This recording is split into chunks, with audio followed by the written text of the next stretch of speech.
This is the Lone Crater YouTube. We hope this video helps. You begin by inspecting the hose and connections so the system won't bind mid-clean. Lay out the assembled pole and vacuum head beside the pool, then uncoil the hose fully along the deck to remove memory curls. Once done, feed the free end into the water slowly, keeping the hose on the surface so it straightens under its own weight. This prevents early twists and lets you steer the first section accurately toward the skimmer. You now focus on preventing internal corkscrews while feeding the hose to the skimmer or booster.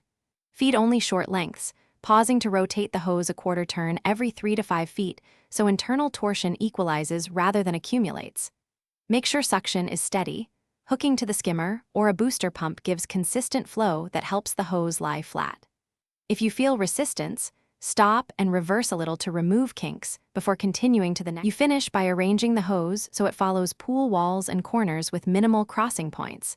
This reduces rub and future tangles. Trim excess, slack, and secure with suction cup clips, weights, or a hose guide at tight turns so the hose stays put while you vacuum. If tangles still appear, reverse the feed to counter-untwist the hose, add or remove a short section to change the twist pattern, or swap out the damaged segment. Those fixes fix most persistent snarls. Thanks for watching. Consider subscribing if we helped you.